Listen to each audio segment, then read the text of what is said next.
Hi guys, this is Naomi Greaves, co-founder of Garage Gym Life, and today is my review of the Bells of Steel Blitz indoor cycling bike. I had already put it out there to let you guys know I was going to be doing a review and to drop any questions that you may have. And today I'm going to go ahead and make sure that I answer those for you. So let's go ahead and get started. As you can see overall what the bike looks like from front to back, but I'm going to start from the top, from the handlebars, and work my way across. So first things first, someone asked, how does the multi-grip handlebar feel? It does have a powder coating on it, so that way it's soft, but yet grippy enough so when you are working out for those longer rides, my average right now is between 30-40 minutes. I don't feel like as if my hand is going to slip off when holding on to the handlebars. I've had other indoor cycling bikes that has had a vinyl coating on it, and after some time, especially if you kind of get sweaty palms, you could feel like as if you would slide off with the handlebars, and that's not the issue here.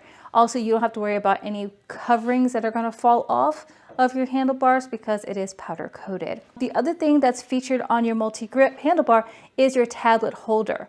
This tablet holder is actually large enough to be able to support like an iPad or even a small laptop. The other feature that is on your multi-grip handlebar is the heart rate sensors that are located in your first position on your bike. Real easy to use. I know someone asked like how easy is it? See my hands? Put it on here, start pedaling, it reads it. And it automatically is already connected to your onboard computer that you have here. Now your onboard computer keeps track of 5 metrics for you. That's going to be your pulse, your calories, your RPMs or your speed, your time, and your distance. Now, one thing I will go ahead and just put out there, so when Bells of Steel ever decides to come out with a 2.0 of this bike, having the computer be able to receive your metrics like calories and your pulse and other ways besides the heart rate monitors that are on board. The reason I say this is if you're doing a spinning class, you're not going to always be in first position. You're going to be in second or third position. So for those that may be familiar with spin, you'll have what's called first position, second position, third position over the seat, as well as jogs and freezes. So third position is when you're standing but you're leaning over, or you're leaning still over but over the seat, focusing on quads and glutes, but you're in a third position. Second position is usually when you're doing a stand-up or doing jogs. Your second position is just there to keep you stable. You really are not supposed to be holding on like for dear life on the handlebars. Your driving is through your legs and also through your core. And then your regular casual ride is in your first position. As you can see, third and second position, your hands are not going to be on that sensor.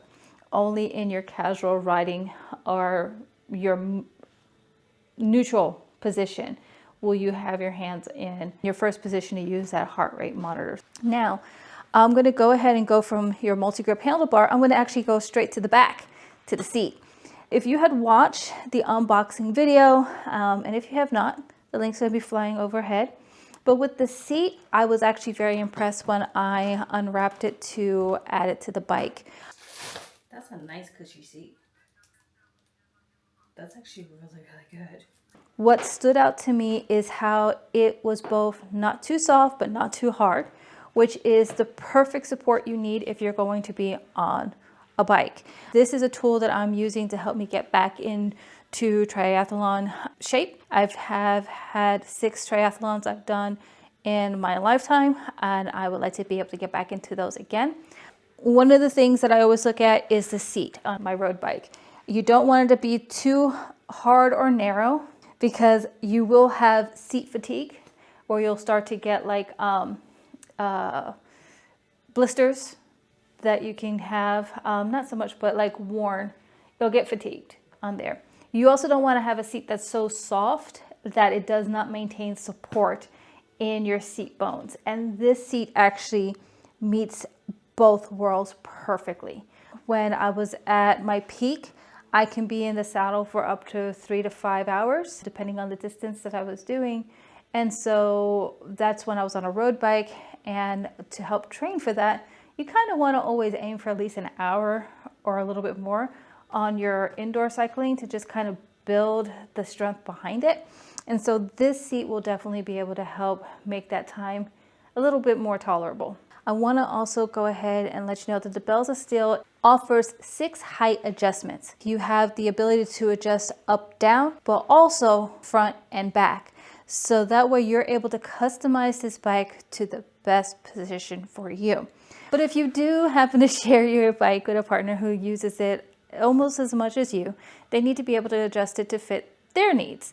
So that way they're in the right position to be able to maximize their cycling ability. So that's what I like about this, is it does give that ability both front and back on both the handlebars as well as on the seat, and up and down for both components. One of the questions that was asked is, well, what's the source of resistance? The source of resistance on this bike is going to be magnetic. So you do have the turn for your intensity. So you can either intensify it or minimize it to meet your needs throughout your cycling.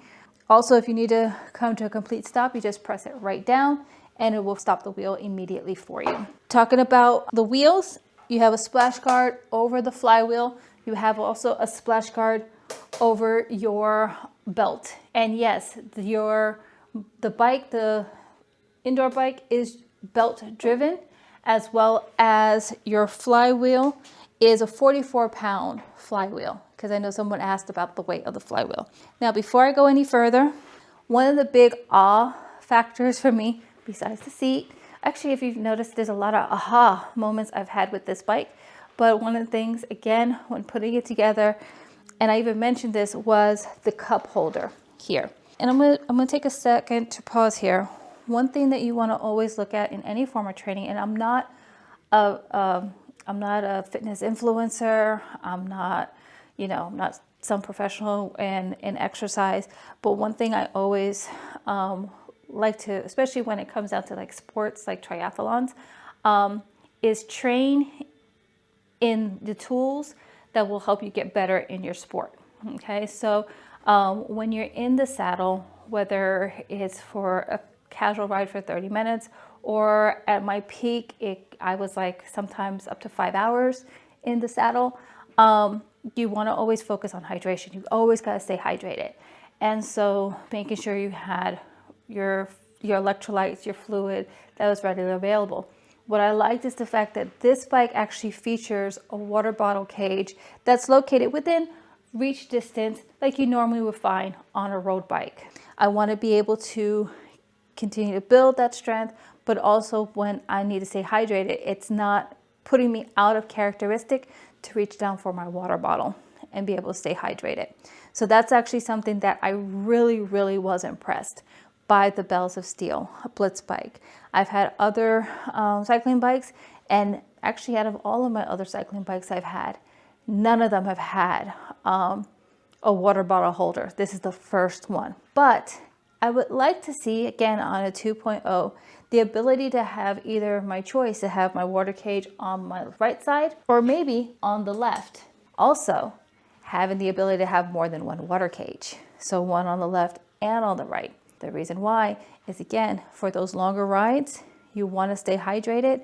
You're going to drink more than one water bottle. And on my own personal road bike, I have 2 water cages and actually going to be upgrading to have 4. Because again, with distance, you want to have plenty of liquids to keep you hydrated on those rides. So that's the one thing I would suggest, is have the ability to either put on the left or the right, or have the option to have 2 water cages on this bike. Okay. But thank you again for adding a water cage to the bike. Love that feature.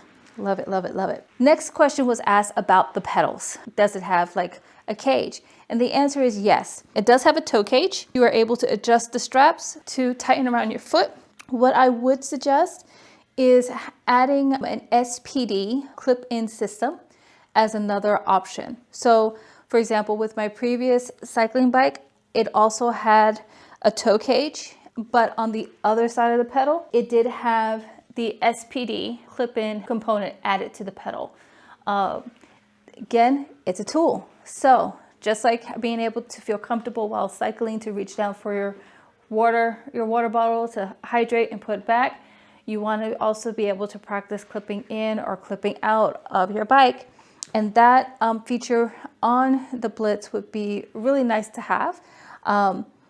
Again, it's building that muscle memory on being able to do that. Now, the bike itself is 117 pounds. So when moving it to relocate it in the gym, it's real easy to do. It does have two reasonably sized wheels at the bottom near the front to help it move, and it's real easy to move out the way. But the weight capacity on the bike is 297 pounds or 135 kilos. I really like the bike. I have not come across anything negative to say about the bike.